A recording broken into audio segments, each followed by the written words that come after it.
Good afternoon. Welcome to the March 5th meeting of the Metropolitan Area Planning Commission. Couple of things to take care of first. First, we need to welcome our newest member, Renee Duxler. I pronounced that right? Welcome. That puts us back at full strength, so glad that you're here. There will be no BZA meeting. They had no business on that, so we will bypass that. Before we do the minutes, let's have our public announcement, please. Before we begin the agenda, the Wichita-Sedgwick County Metropolitan Area Planning Commission and the Wichita-Sedgwick County Board of Zoning Appeals would like to take this opportunity to welcome everyone to this public hearing. Copies of the agenda for today's meeting, the public hearing procedure, and Planning Department staff reports on all agenda items are available in the lobby of this conference room. The Planning Commission's and the BZA's bylaws limit the applicant on a zoning, subdivision, or variance application and his or her representative to a total of 10 minutes of speaking time at the start of the hearing on that item, plus up to 2 minutes at the conclusion of that hearing. All other persons wishing to speak on agenda items are limited to 3 minutes per person. However, if they feel that it is needed and justified, the chairman may extend these times by up to 2 minutes. All speakers are requested to state his or her name and address for the record when beginning to speak.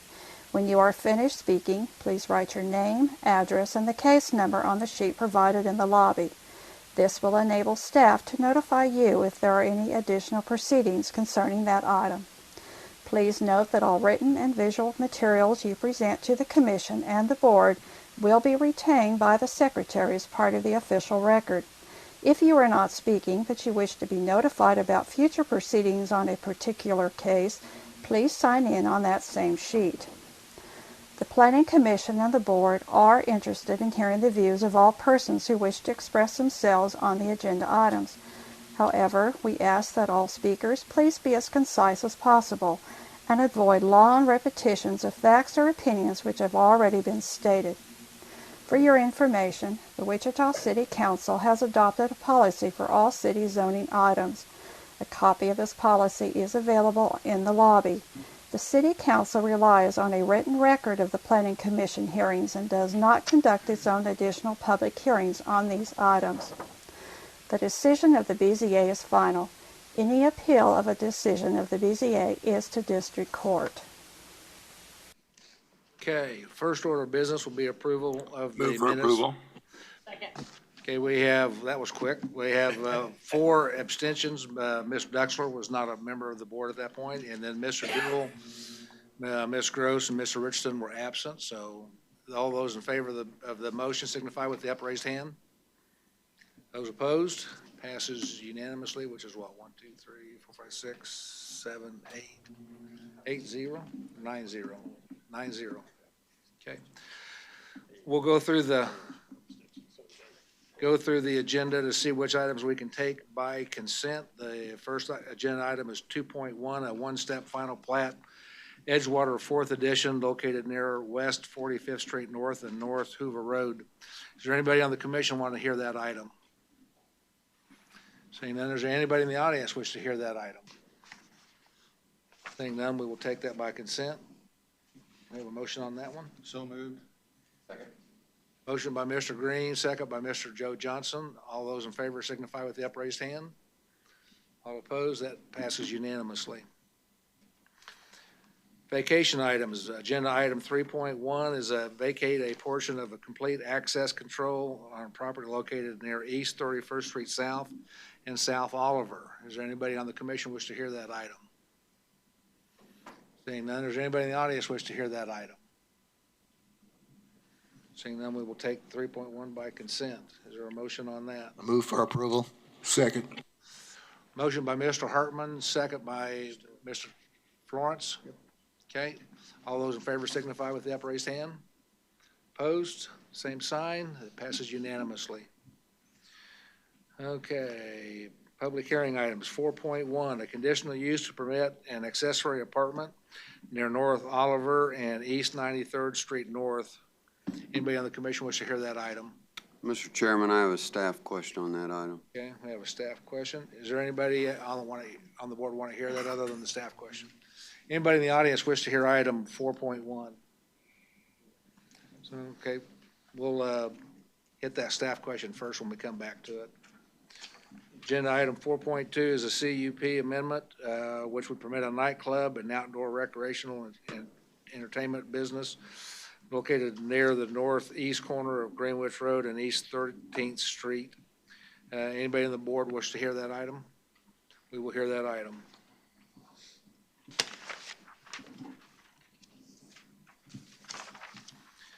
Agenda item 4.3 is a zone change for limited commercial to limited industrial located near 47th Street South and K15. Anybody on the commission wish to hear that item? We will hear that item. Okay, and then, okay, we need to hear those last two, so, Yes. okay. Okay, so the first question on 4.1. Kathy Morgan has taken that one. Mr. Foster, your question. Kathy, I just want to confirm on the first page of the staff report, it indicates this as an interior lot. Is there provision or do you know of a covenant that provides for access to the property? And I couldn't. There's an decide on the site easement plan. that allows that road to go back in. Does that answer your question? Yes, I just wanted to confirm that there was access. Yes. allowed. Okay. Yes, because that's one of maybe 3 houses back in there, and so there's an easement off that. That's all I needed. Thank you. So is there anybody on the commission wish to hear that item now? Anybody in the audience wish to hear that item? If not, is there a motion to Move approve? to approve. Motion by Mr. Green, second by Mr. Second. Hartman. Okay. All those in favor signify with the upraised hand. Motion passes unanimously. Agenda item 4.2. Philip, I understand you're covering for Dave.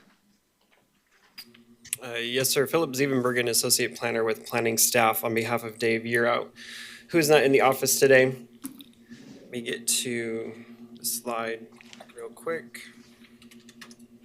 There we go. CUP 2020-03, the applicant is looking to create a new CUP called the 13th and Greenwich Community Unit Plan. It'll be DP 224. In order to do this, they're actually combining 2 existing CUPs at the northeast corner of 13th and Greenwich. You have the Dillon's 13th and Greenwich CUP, which is DP 224, and that designation will be retained, as well as the Chapel Hill CUP DP 349. That one will cease to exist when it's combined into the whole. The property is zoned, as you can see on the zoning map, limited commercial. There's no rezone associated with the CUP. It'll retain the existing zoning. The purpose of the new CUP, again, is not only to expand the breadth of the CUP in terms of land area, but also to provide the opportunity for new uses overall. With the new CUP, there will be a different configuration of parcels. On the CUP drawing here, you can see there will be 11 parcels and a reserve, the reserve being the internal circulation through the larger section between Greenwich and Chapel Hill.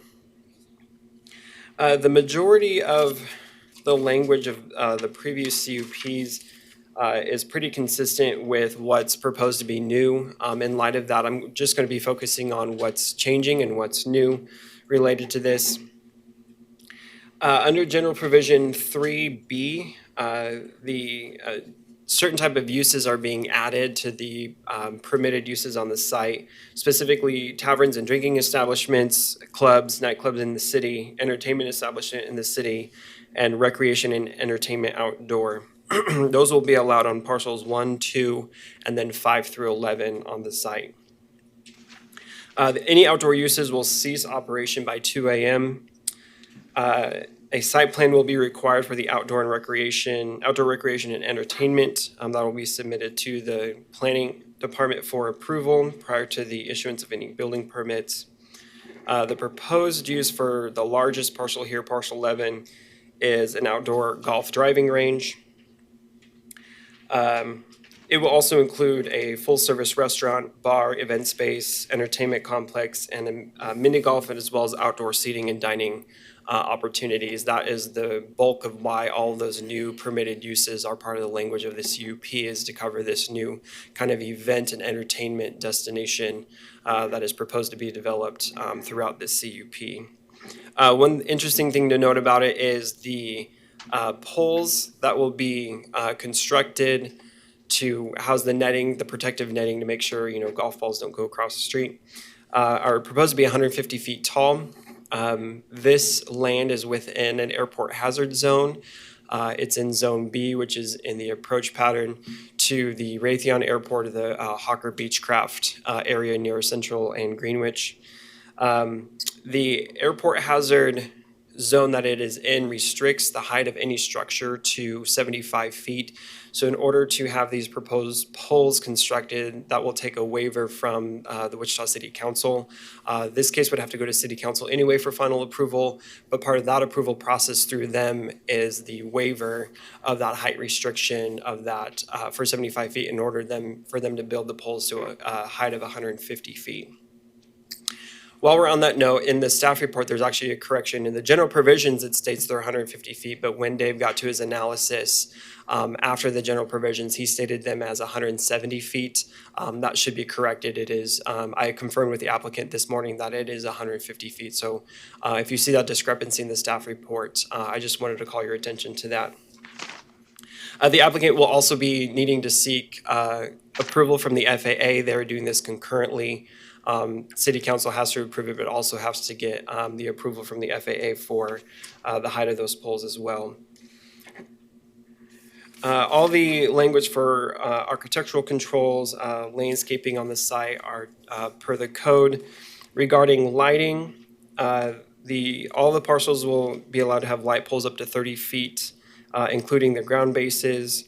An interesting thing to note as well that differs is that on this parcel 11 here where the driving range is proposed, they're going to be allowed to have exposed LED strip lights.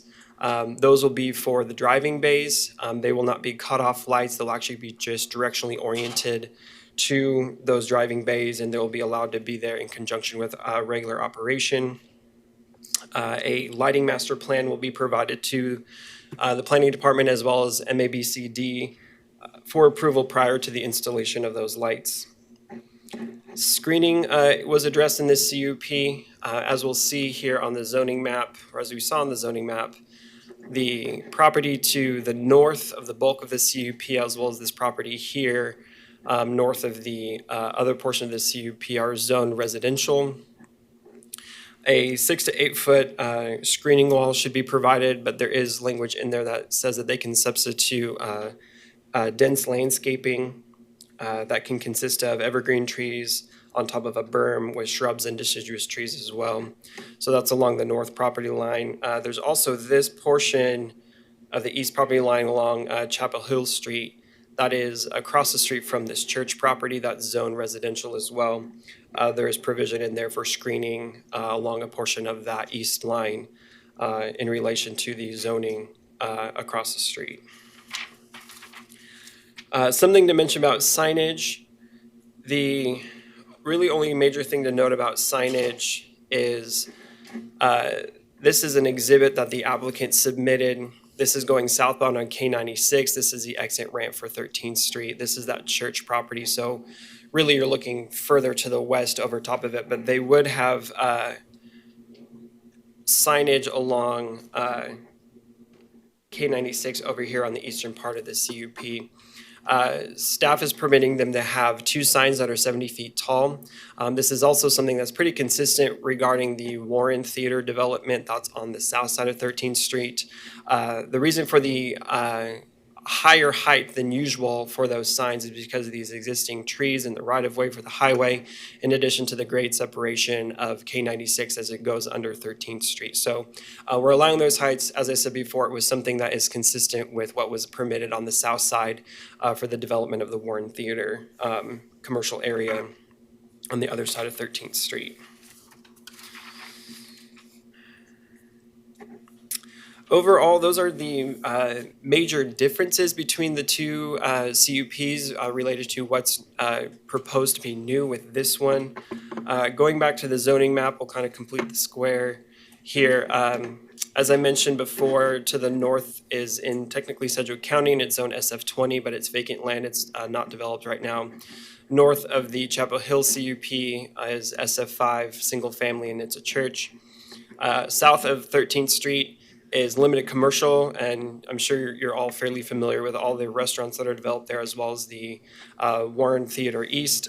To the west of the property, most of it's zone limited industrial. There's a little bit of general commercial here. Most of those are car lots. This parcel here is zone limited commercial and it's a bank. So overall, staff feels that this is a fairly consistent development with the area and an appropriate location for development of this kind based on what's going on around it. The subject property has had a history of many zoning actions as with rezonings and different plats. As we mentioned before, there are 2 different CUPs that have gone through and been approved, as well as their associated plats that went along with them. This property, in conjunction with the CUP case, is going to be having a replatting. It's currently the Dillon's 12th edition, and it will be changing to the 13th and Greenwich edition with case 2020-01 of the subdivision.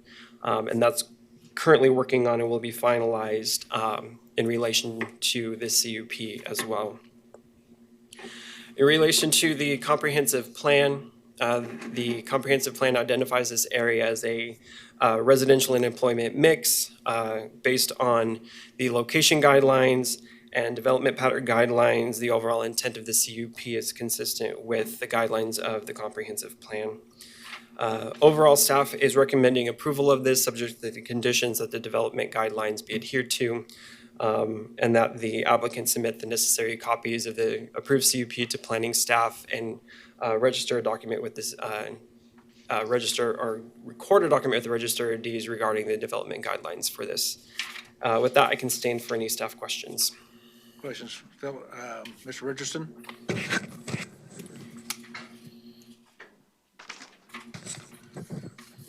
Philip, regarding the compatibility setbacks, I understand the need to eliminate those between the parcels. Does that also apply to the single-family zoning on the north? I do not believe so. Let me, I mean, the way it's written, it would essentially exempt from all directions, I think, and I'm not sure that's what they intend. It just says it'll be waived on all parcels under 3D. gotcha, under 3D.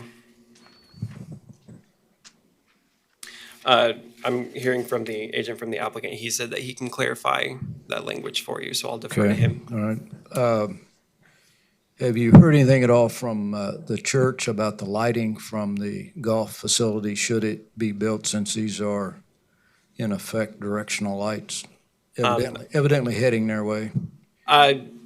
In staff meeting this week, when we were talking about this planning commission case today, Dave did not mention anything from any surrounding property owners of any concerns. So I really don't know. Scott, I don't know if you've talked to Dave and. No, we've not had any conversations with the church at all. They've not contacted us. Okay, and the DAB has not heard this yet, is that right? No, it has not heard. It goes on March 19th. Okay. Okay, that's it for now. I've got some for the applicant, but. Mr. Foster? Philip, on page 4 of staff report, item 3D, compatibility setback standards, height standards, and noise standards are waived on all parcels. Does that mean, we've talked about noise standards in the past being on a complaint-driven basis. Does that mean that no one can complain about if there's a noise problem? What Scott, can I defer to you on this? The noise standard of the Unified Zoning Code is very stringent, as we've talked about in the past. It essentially says that any sound that is generated by electronic equipment cannot be heard on any property zoned SF5 or SF20 within 500 feet of the subject property. So that standard people would not be able to complain about. There is, however, city does have a noise ordinance that has a much higher threshold that you would trigger, but that is still applicable. And that's not actually in the zoning code, but in a separate segment of the zoning code. And that is most commonly the noise complaints that we do get and do follow up on. And it does not apply. It doesn't matter what your property is zoned. If you exceed those noise thresholds, then that would be a violation of the city's ordinance and could be cited in municipal court. Similar question, does that mean the setback and the height ones are set aside as well? The way it's worded here, yes, it looks to me like that's the way it's worded, and it sounded like the applicant was gonna address the intent of that, and we may need to reword that slightly based on their conversation. Okay, thank you. Additional questions or comments? Seeing none, thank you, Philip. Would the agent or applicant like to come forward, please? State your name and address for the record, and you will have 10 minutes. Good afternoon, Brian Lideback, MKEC Engineering, 411 North Webb Road, on behalf of the owners and the applicant. For starters, we are in agreement with staff comments, I think we've got a good case here. It's really a cleaning house and unifying these two CUPs together, and then modernizing the language of the former Dillon CUP. I remember working across the street when I first started at MKEC years and years ago. I think that was this Dillon's property was undeveloped at that time, and the CUP was there, and so it'd be good to see some development activity here. This CUP will certainly encourage and help that along. As far as your concerns or questions about the compatibility standards, I think everybody understands that this is an entertainment corridor. There's a lot of entertainment going on in this area. Certainly, there's also large light poles along the K96 corridor. Those poles, I think, are in excess of 100 feet tall. Not to mention, there's a lot of highway traffic along the highway, and of course, the arterial roads with all the people coming and going in this commercial corridor. We didn't see that it was appropriate to have those compatibility standards for this situation, and further, it would cause a hardship on this parcel 11 that you see on the north with regard to the types of activities we would anticipate there. So those are the reasons why we've eliminated those compatibility standards, and I can certainly answer any other questions you might have on that. To answer the question about the church, the applicant is here. They did reach out to the church, and they are okay with what is planned for this parcel. Questions for Brian? Brian, the height compatibility standards on the north, are you asking those to be waived primarily because of the potential of the golf facility and the 150-foot poles? I understand it might be a hardship here, but the land to the north still zoned single family, and we don't know what's going to go in there. Tell me why you need the height setback waived on the north side, and can we be more specific about that? Sure. As you can see, this northern edge is where not light poles, but netting poles would be in that general vicinity. And those are, of course, as the staff report says, are proposed to be 150 feet tall. So obviously that would be a problem. And we see that, as a necessity for this case. Well, perhaps we could allow the waiving of setback standards for essentially that's a see-through netting, in some sense. My concern is about, we're also going to allow any kind of building to be built there if we just waive them completely. I don't think that's the intent of the development, is to have a multi-story building there, except whatever what you read in the press says the golf facility is going to be one story. I don't know what it's going to be, and that's not our concern, but is to waive those setbacks for the poles in some way. And I don't know, Scott, whether we can be that specific. or not. My concern's just about buildings. I understand that the poles are gonna be 150 feet. Well, buildings, I mean, we want maximum flexibility for this parcel. You know, while you may read things in the press, that's not necessarily always what has to be. There's certainly, we want the ability to develop this land in a manner that would benefit the city of Wichita in maximizing density. As you know, there's very limited parcels in East Wichita left, and so I think the comp plan would support going vertical, and we would also support going vertical on this site. It's got great access to highways, it's great access to arterial streets, it's an entertainment area. It's just it's to me, it doesn't make any sense not to. It's surrounded by general industrial and industrial properties. Anyways, I can keep going. About the 70-foot signs on K-96, are those intended to be monument signs? I mean, the picture's so far away, I couldn't tell what they're supposed to be like. My concern is, essentially a billboard, two billboards there that scream at you all night long, and there are none of those along K-96 at this point. One of the nice things about K-96 is it is sort of bereft of those kinds of billboards. Yeah, is that the plan here? These are not billboards. This does not allow for off-site signs. These are internal parcels signage, and I put together the CUP up there at the Entertainment Destinations at K-96 years ago, and we allowed for 4 large signs. Those Right. large signs are now built. This is no different than that site, and I would expect that you'll have quality signage that is just like, maybe not just like, but it'll be similar to what you see on the other side of the road.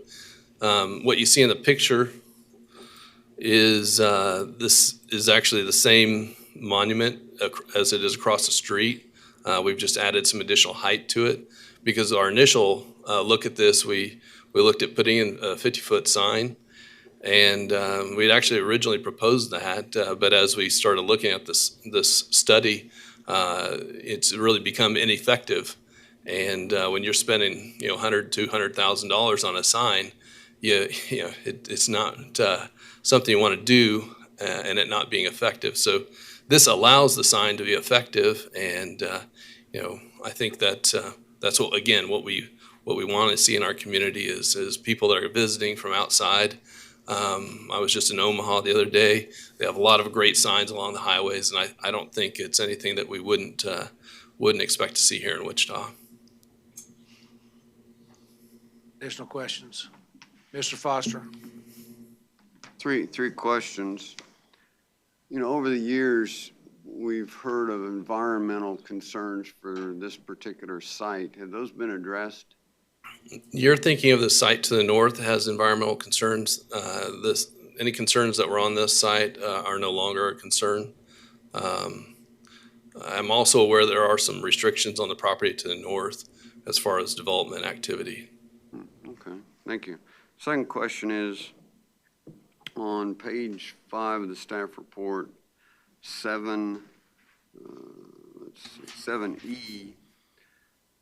the screening is referenced there on the east side there, but it says except the north 60 feet. Why would that be when that's probably the most critical spot for the screening? At the time, there's there's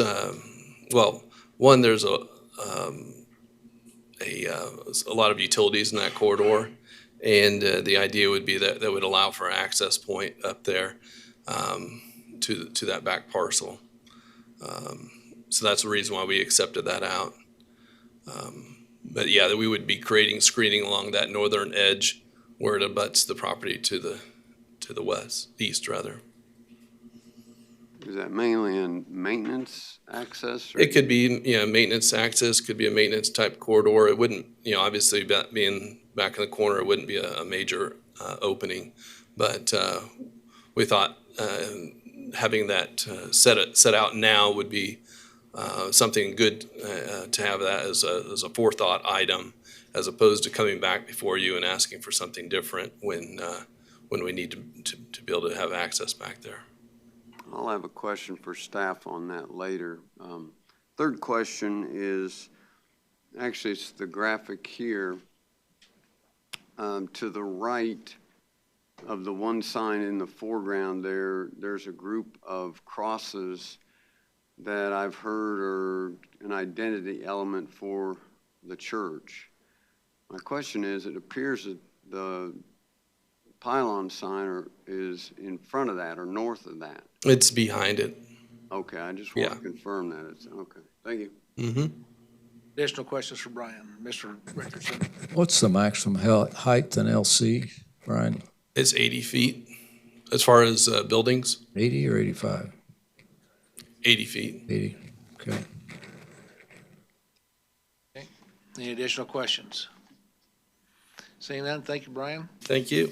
Open the floor to anybody from the audience. Anybody in the audience want to speak to this item, come forward to the microphone, state your name and address for the record, and you will have 3 minutes. Seeing none, we'll bring it back to the commission. Mr. Foster? I do have a question for Mr. Richardson. Do you think it'd be appropriate on that 150 foot along the north side, if you look at the site plan, to perhaps consider, I think you mentioned the idea of getting a little bit tighter on that item?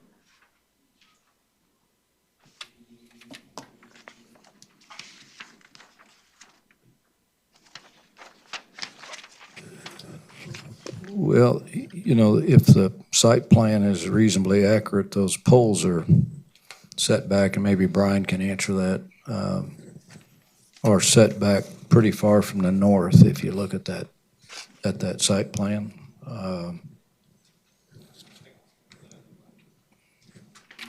Yeah, could he, Mr. Chairman, could Brian speak to that? Yeah.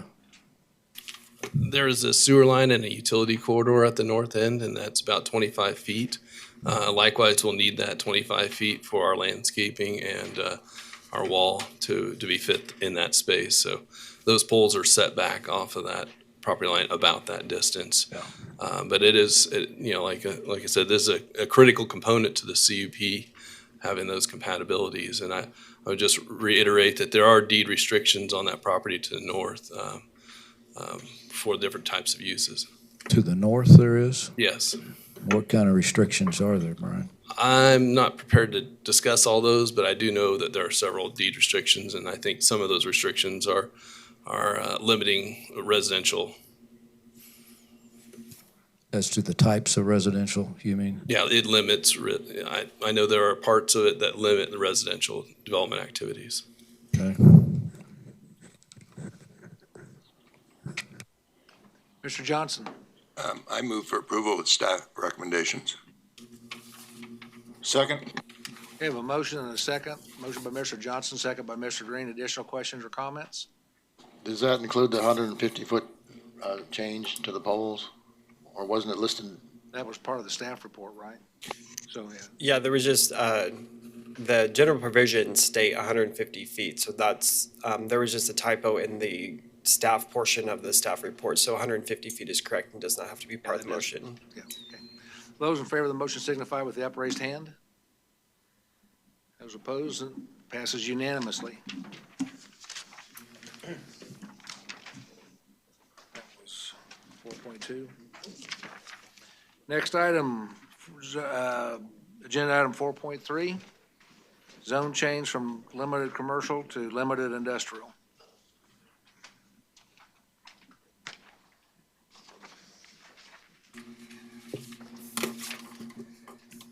Good afternoon, Commissioners. Kathy Morgan for Dave Year Out. This is a zone change, as you said, from limited commercial to limited industrial. It is, as you can see, it's the property outlined here. What you see in this little piece here is a billboard, so that's accepted out of the zone change area. And the applicant is wanting to develop the property with future use as light industrial uses. As you can see, the property to the north is limited industrial. You have some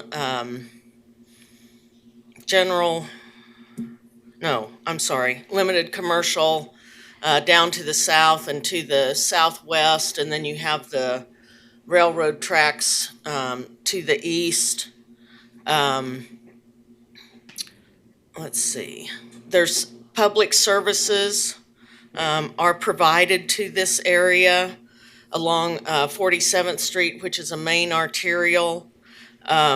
There's also water lines along Clifton, and other issues with utilities will be addressed in the platting process for this. This will be platted, and it's currently in the unincorporated area of the county.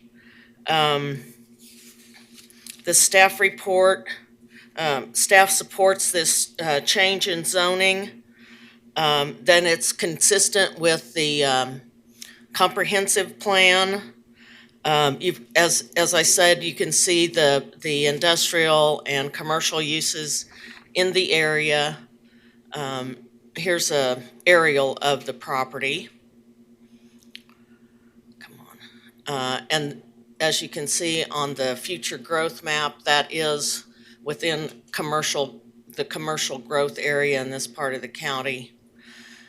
And it's unimproved at this time. This is just different photos of the site. This is that billboard that you see over here in on the site map that shows that that's not part of the legal description.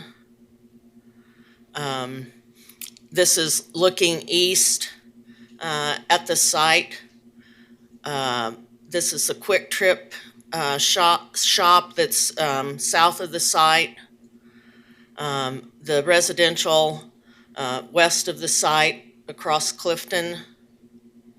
And this is looking east along 47th toward K-15 and the railroad tracks. And this is the Dollar General, the commercial development that's down there in that area. And looking north along Clifton from the northwest corner of the property. So staff is recommending that the zone change be approved from limited commercial to limited industrial. And I'll try and answer any questions you may have. Questions for Kathy? Ms. Florence? Is the owner of this property, don't he own the property to the north also? I don't know that. Scott, do you? I believe that's what the staff report says. I don't know that Let's see. other than, I thought I read that in there too. Let's see. yeah, Commissioner Richardson is confirming that he does. Okay. Ms. Miles? Kathy, can you just give me a quick update on what all could be built in a limited industrial area? Any kind of limited industrial has uses for car lots, manufacturing of certain types. There are other uses allowed that are allowed in limited commercial. It's just the more intensive use of being able to manufacture certain things in that zoning district. Any additional questions for Kathy? Seeing none, thank you. Agent or applicant, if you'd like to come forward, please. You will have 10 minutes. Please state your name and address for the record. Do you want any specific? I messed it up. Russ Avey, agent for the applicant with Boffman Company, 315 South Ellis. Just to address something really quick here, this is not also my case, but my remembrance of it is this is actually one parcel that's split zoned. So there isn't two parcels. It's just the south 2/3 of the parcel that's split zone to LC. My understanding is that the applicant would then own up to the school, if that was the question. And the only intended use that I've been privy to is distribution warehouse type of use for the subject property. I have not heard of any type of manufacturing use, but I can't be 100% confident in that. So I'll stand for any questions. I believe there are members of the audience here to speak as well. Any questions for us? Thank you. Thank you. Does anybody else like to speak on this issue? Please come forward, state your name and address for the record, and you will have 3 minutes. Maureen Swope, 3600 East 47th Street South. Mainly what I was going to talk about is, I don't know if you can answer my questions yet. What really is going to happen to my property is actually right directly adjacent to where he's doing it. In the front corner, of course, of that 47th and Clifton. My concern is the back property. Will that affect any of the, changes in tax assessment, et cetera, my value of my property with the change in the zoning? So that was the main thing. And then the other thing would be, and I don't think you guys can answer that today, is how would it affect the drainage and all that? We had to go through a lot to get our drainage in this section. Let me get it back here. This small section right here is our drainage ditch that we had to have in there to have, for rain and everything like that to do it. And I didn't know how that would affect all our property on that. So those are just mainly the two questions that I had on that. Justin, you want to answer the question on assessment? Sure, I'll do my best. And I guess to point out that, Justin Wagoner, Assistant County Counselor. The County Appraiser's Office is who would determine value for each parcel. And I guess I would say they do it on a parcel by parcel basis. So it's not,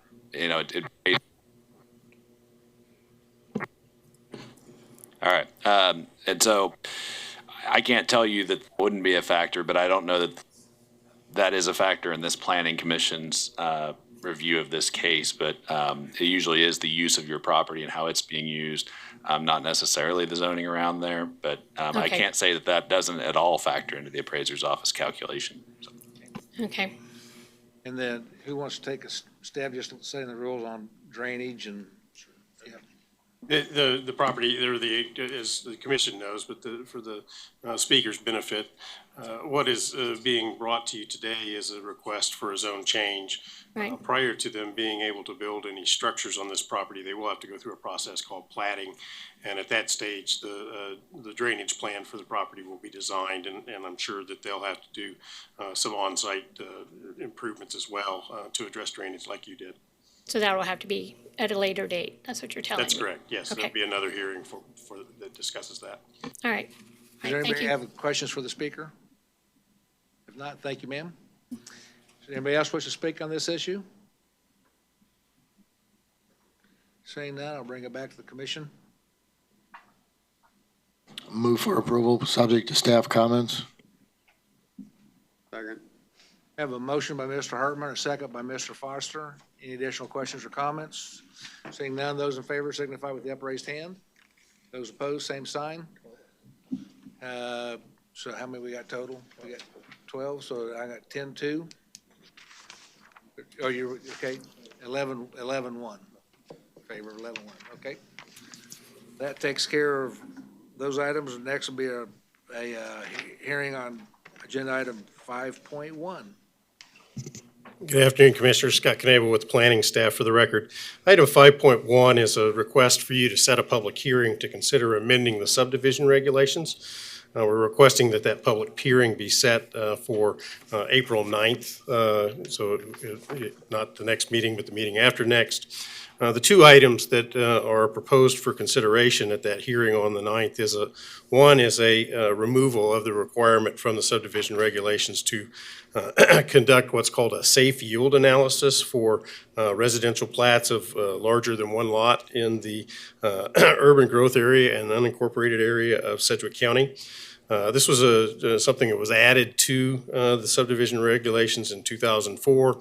And last year, the planning staff was approached by the development community asking for this item to be reviewed in terms of its effectiveness.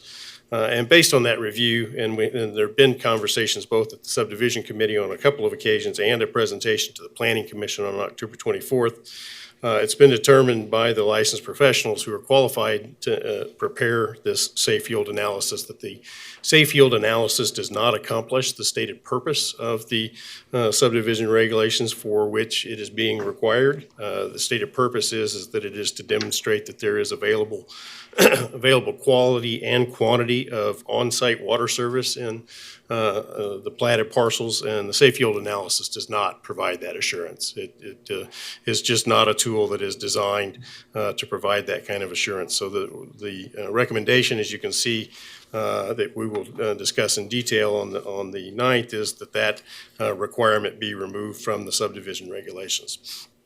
The second item that is recommended for consideration on the 9th is an item that was discussed at the Board of County Commissioners staff meeting on January 14th related to special assessment financing for infrastructure that's required by the subdivision regulations.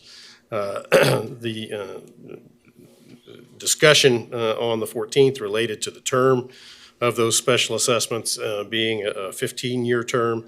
The proposed amendment that we're asking you to consider is that the subdivision regulations be amended to state that the petitions for Sedgwick County that involve special assessment financing of improvements, the term of those should be consistent with the Sedgwick County debt financing policy. So the subdivision regulations themselves actually would not set that term. That separate policy would, and of course the policy could state 15 or some other term. As my understanding, the policy currently states that the term would be 15 years.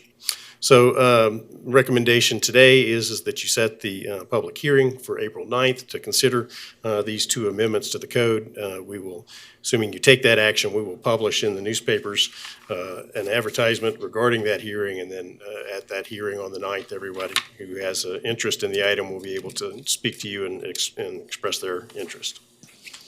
I move we set a special hearing on April 9th. Second.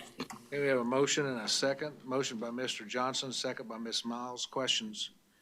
Hey, Scott, on the term for the special assessment financing, could you clarify that? The county debt financing policy, they have theirs set at 15-year or? As I understand it, that's correct. I was hoping to have a chance to pull that up before this meeting, and I did not get to look at it. I'm more familiar with the city's policy, and the city's policy is a standard of 15 years with a provision for a 20-year assessment based on a special review. But I believe the county's is just a 15-year. Perhaps Justin can confirm that. Justin Wagoner, Assistant County Counselor. Yes, Scott's assessment's correct. The way that it's worded in the county is that it says that the county normally shall issue bonds, and it goes on. There's some other items addressed, and then it says, and 15 years or less for special assessment bonds. State law would allow those special assessment bonds to be up to 20 years, but the typical policy is to have them capped at 15 years. So the intent behind this, as Scott was saying, would be to put folks on notice, developers on notice, as to there is a county policy on this, and then they could refer to that. Perfect, thanks. Mr. Foster? Scott, in the background information, second paragraph, it refers to what is the best way to do so, including comments from the real estate industry. What comments were received from the real estate industry? I don't see any in the report. We did not receive any comments from the real estate industry. That was the direction that we were given. We put it out that we were interested in finding out what people's interest was in this, and we did not receive comments from them. How do we go about contacting the real estate industry to let them know that this is being? I mean, if you include in your motion that there be some formal notice to real estate industry, whatever that might mean, we can attempt to accomplish that. And maybe perhaps there's some organizations that you want us to send notice of the hearing to. Okay, certainly, I would think that the Home Builders Association, I mean, you've got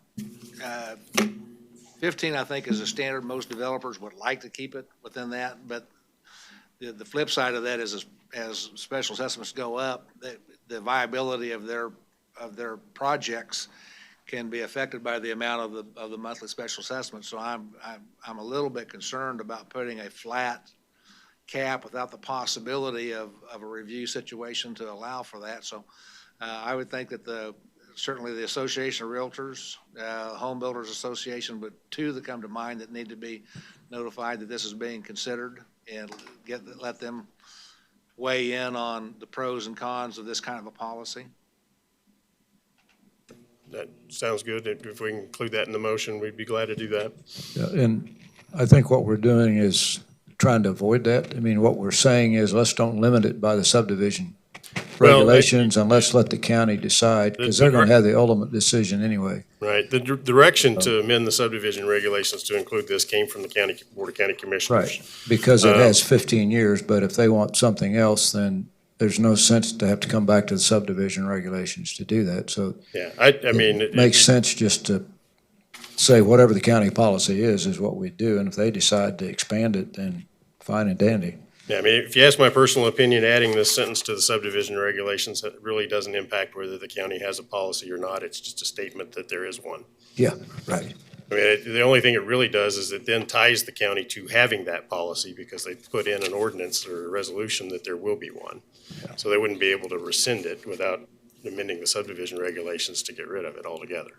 Okay, I'm confused now. So if somebody wanted to develop a project and they needed, in order to keep the amount of specials down, they go to a 20-year special assessment versus a 15-year, they could do that, or would these rules and regulations prohibit them? They would be able to do it as long as the Sedgwick County debt financing policy allowed it, but stating that in the subdivision regulations really doesn't impact whether or not that Sedgwick County debt policy is impactful or not. It's just essentially a notice to people that there is such a thing, and you should look it up and know what it is when you plat a property.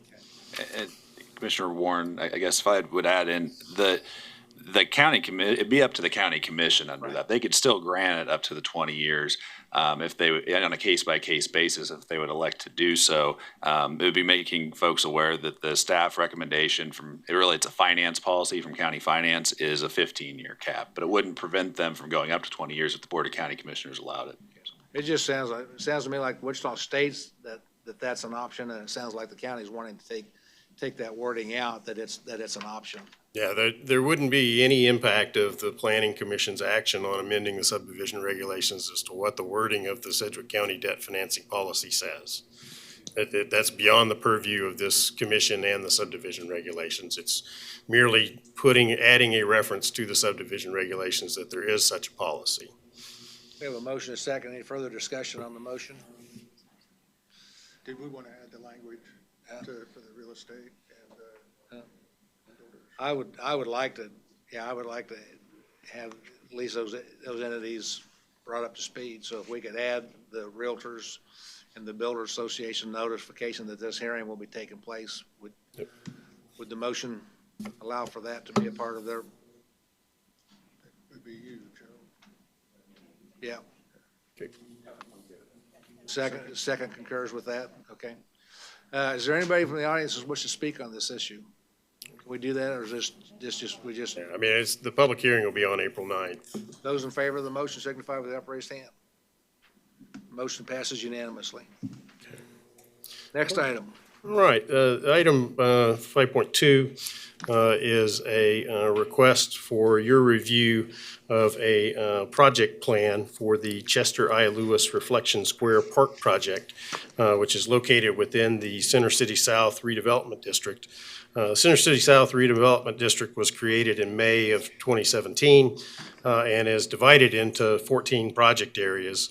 This particular project is project area 3B. There have been, and I'll let Mark Elder, who's going to make most of the presentation, address this, but there have been a number of existing projects developed in this, including the project that involved the Interest Bank Arena, project that involved the Ambassador Hotel, and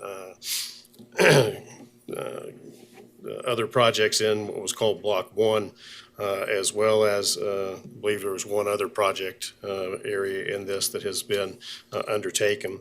The proposed project is associated with the repurposing of what was at one time called the Finney State Office Building, and some adjoining properties that a development team has acquired and assembled in the area. And the proposed development would be to create what's called the Health Science Center, which would include a medical school, as well as student housing, a hotel, and a culinary center in the redevelopment of, or not redevelopment, but revitalization, reuse of 5 existing buildings in and around the Chester I. Lewis Reflection Square Park. The use of the TIF would be used to redevelop the park. It's a park that was developed at the time the Finney State Office Building was originally developed, and so it is about 25 years old and is in need of refreshment, if you will, in terms of its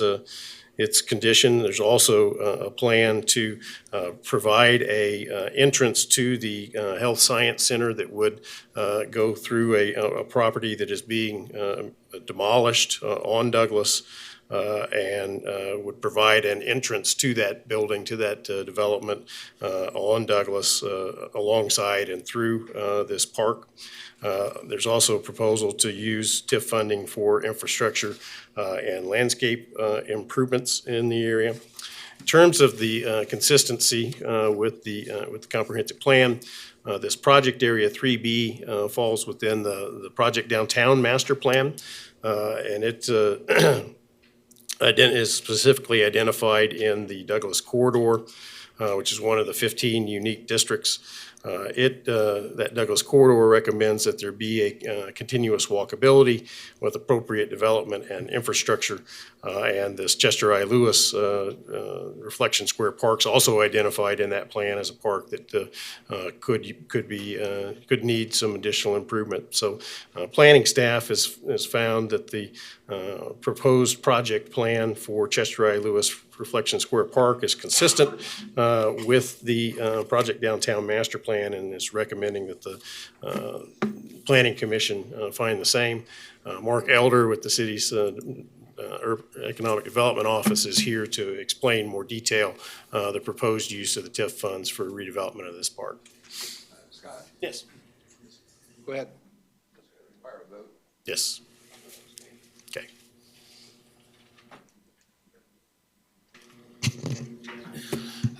Good afternoon, Mark Elder with the City of Wichita's Office of Economic Development.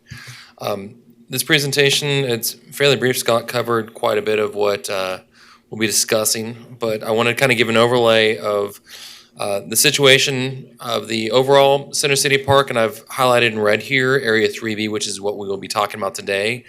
You can see that there are 12 other project areas that have been designated, as Scott said. I believe there are 3 to 4 projects currently within that. This is a zoomed-in area of the project area 3B that we're discussing today. Just kind of as a side note, the area that's in the boundary in red and hash marked is a property that's excluded from the actual project area for the purpose of this redevelopment TIF. This project, as Scott had mentioned, is based on a private development of revitalizing those 4 buildings, the State Office Building and the Kansas Health Science Center, which will have access to the east of the park, as well as the former Sutton building, which will be student housing that supports that Kansas Health Science Center.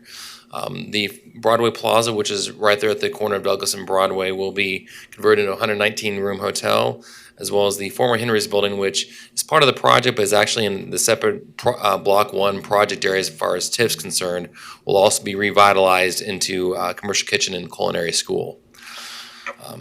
This project with Cheshire Lewis Reflection Park, there will be primarily repair and updates to the park. There's not going to be any like drastic changes to the park, but it will open up, create a larger gathering space, make it inviting to the public, but it will still retain the historic and cultural elements that are within the park today. The city will also be acquiring a portion. There's a building directly on the east side of the park that is owned by this developer that's doing the whole project. It will be demolished, and a portion that will be acquired to expand that park. The rear, approximately third of that property is what Scott had mentioned will be used as kind of an second-story mezzanine access to that Kansas Health Science Center. So they'll be retaining that, but the rest of it will be acquired by the city to expand that park and make those improvements there as well. Again, this is the park as it exists today, and you can see that building on the east side there that would be removed. And these are just concept. The city's actually in the process of having a design team. They'll come in and help with that design concept, but you can see that it does open up the park a little bit on there. On the back side there, you can see that glass enclosure, which is, again, on the private side of that development. But again, you can see it's nothing too drastic aside from the improvements. And again, here is just kind of aerial, again, concept only as we go through with that. But the project plan identifies that for the park redevelopment, there would be TIF bonds issued for $1.3 million. So that would be the kind of the cap on what would be occurring on the project.